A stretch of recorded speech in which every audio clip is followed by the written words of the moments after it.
নমস্কার প্রিয় চতুর্থ শ্রেণীর পরীক্ষার্থী বন্ধুরা, তোমাদের জন্য আজকের ক্লাসে আমি আলোচনা করব চতুর্থ শ্রেণীর গণিত বিষয়ের প্রশ্নপত্র নিয়ে। প্রথম পর্যায়ক্রমিক মূল্যায়ন 2026 বা ফার্স্ট ইউনিট টেস্টের গণিতের প্রশ্নপত্রটির উত্তর সহ আজকের ক্লাসে সম্পূর্ণ আলোচনা করব।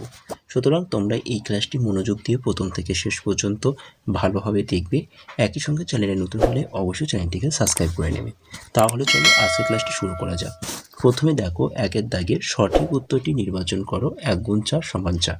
প্রথম প্রশ্ন নাম্বার ক, 56 দিন সমান 7 সপ্তাহ, 8 সপ্তাহ, 9 সপ্তাহ। তাহলে এখানে সঠিক উত্তর হবে 8 সপ্তাহ। নাম্বার খ, 4 অঙ্কের বৃহত্তম সংখ্যা 9999, 1000, 5555। সঠিক উত্তর হবে 9999। নাম্বার গ, দুপুর 3টে 25, 24 ঘন্টা ঘড়িতে 15:25, 14:25, 16:25। তো এখানে সঠিক উত্তর হবে 15:25।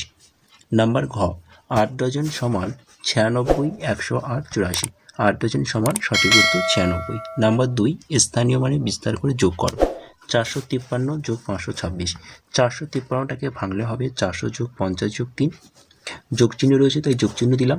526কে ভাঙলে 526 হবে 500 যোগ 20 যোগ 6। এর পরের লাইনে আমরা করব 3 অঙ্কের সংখ্যাগুলোকে এক জায়গায় করা, অর্থাৎ 400 যোগ 500 করলাম। যোগ চিহ্ন রয়েছে, যোগ চিহ্ন রাখলাম। 50 এবং 20 অর্থাৎ 2 অঙ্কের সংখ্যাগুলোকে এক জায়গায় রাখলাম, 50 যোগ 20। এরপরে 1 অঙ্কের সংখ্যা অর্থাৎ 3 যোগ 6। এখানে 400 এবং 500 যোগ করলে হবে 900, যোগ চিহ্ন। 50 এবং 20 যোগ করলে হবে 70, 3 আর 6 যোগ করলে হবে 9। 900 যোগ 70 যোগ 9, তিনটে সংখ্যাকে যোগ করলে হবে 979। তাহলে সঠিক উত্তর 979। নাম্বার 3, স্থানীয় মানে বিস্তার করে বিয়োগ করো। 876 বিয়োগ 654।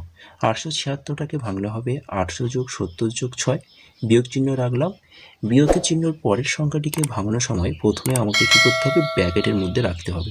তাহলে 654টাকে ভাঙলে হবে 600 যোগ 50 যোগ 4। এরপরে আমাদের সেই একই নিয়ম, 3 অঙ্কের সংখ্যাগুলোকে এক জায়গায় করা, তারপর 2 অঙ্কের সংখ্যাগুলোকে এক জায়গায় করা, তারপর 1 অঙ্কের সংখ্যাগুলোকে এক জায়গায় করা।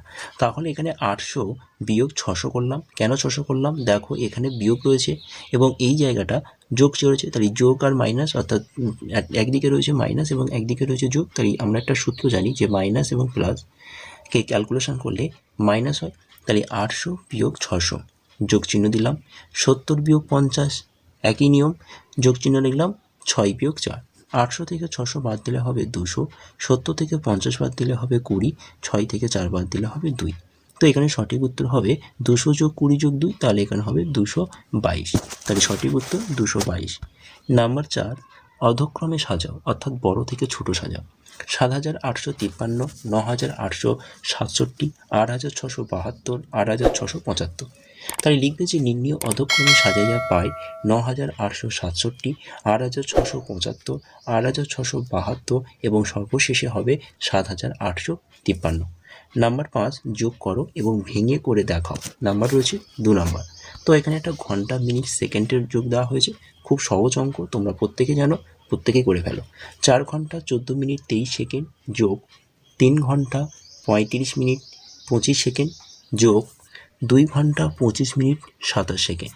তাহলে এই তিনটে সংখ্যাকে প্রথমে তোমাকে পরপর করে সাজাতে হবে। তাহলে পরপর অর্থাৎ নিচে নিচে সাজিয়ে যোগ করো। তাহলে সেকেন্ডকে যোগ করলে হবে 75 সেকেন্ড, মিনিটকে যোগ করলে হবে 74 মিনিট, ঘন্টাকে যোগ করলে হবে 9 ঘন্টা। এবার এখানে ভালো করে তোমরা লক্ষ্য করো, 75 সেকেন্ডের মধ্যে নিশ্চয়ই রয়েছে মিনিট। তাহলে 75 সেকেন্ডটাকে ভাঙবো ঠিক এইভাবে 60 যোগ 15 করে। একইভাবে 74 মিনিটের মধ্যে নিশ্চয়ই ঘন্টা রয়েছে। তাহলে 74 মিনিটটাকে আমরা ভাঙতে হলে লিখব কীভাবে না, 60 যোগ 14 করে। এবং 9 ঘন্টা যেমন রয়েছে 9 ঘন্টাটা সেরকম বসিয়ে দাও বা রেখে দাও। এখান থেকে দেখো, এখান থেকে 15 সেকেন্ডটা আমার বার হয়ে এলো। 60 সেকেন্ডে মানে 1 মিনিট ছিল, এখানে 14 মিনিট হয়ে যাবে 15 মিনিট। আর এখানে যে 60 মিনিটটা রয়েছে এটা ঘন্টার সাথে যোগ হয়ে যাবে 10 ঘন্টা। তাহলে 9-এর সাথে 1 যোগ করে হবে 10 ঘন্টা। তাহলে সঠিক উত্তর হবে 10 ঘন্টা 15 মিনিট 15 সেকেন্ড। নাম্বার 6, স্বাধীনতা দিবসের দিন পাড়ায় 2128 জন অনুষ্ঠানে এসেছে। তাদের মধ্যে 931 জন বড় এবং বাকিরা শিশু। প্রত্যেক শিশুকে 4টি করে লজেন্স দিলে মোট কতগুলি লজেন্স দরকার হবে? তো দেখো এখানে মোট সংখ্যা হচ্ছে 2128 জন। এখানে 2128 জন থেকে 931 জনকে প্রথমে আমাকে বিয়োগ করতে হবে। তাহলে বিয়োগ করলে আমরা কিসের সংখ্যা পাবো? না বাকি শিশু সংখ্যা পেয়ে যাব। তাহলে বিয়োগ করলে সঠিক উত্তর হবে 1197, অর্থাৎ 1197 জন। এই 1197 জন হচ্ছে শিশু, এবং প্রত্যেকটা শিশুকে যদি 4টে করে লজেন্স দেওয়া হয় তাহলে মোট কতগুলি লজেন্স লাগবে? তাহলে 1197 গুণ 4 গুণ করলে হবে 4788।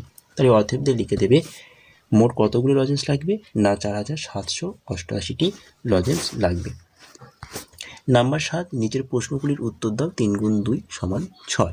তো প্রথম প্রশ্ন সরল করো। তো তোমরা প্রত্যেকে কম বেশি সরল জানো, তো সরলটা তোমরা দেখে নাও, আমি করে দিয়েছি। চলো পরের প্রশ্ন। নাম্বার খ, চতুর্ভুজ কাকে বলে? দেখে নাও সংজ্ঞাটা। 4টি বাহু দ্বারা সীমাবদ্ধ সমতলী ক্ষেত্রকে চতুর্ভুজ বলে। তো আজকের ক্লাসটি এখানেই শেষ করছি। ক্লাসটি ভালো লাগলে অবশ্যই ভিডিওটিতে একটি লাইক করো এবং এই ভিডিওটি তোমাদের বন্ধুর কাছে বেশি করে শেয়ারও করো। আর চ্যানেলে নতুন হলে অবশ্যই চ্যানেলটিকে সাবস্ক্রাইব করো। টাটা, বাই বাই, ভালো থেকো, সুস্থ থেকো। Thank you.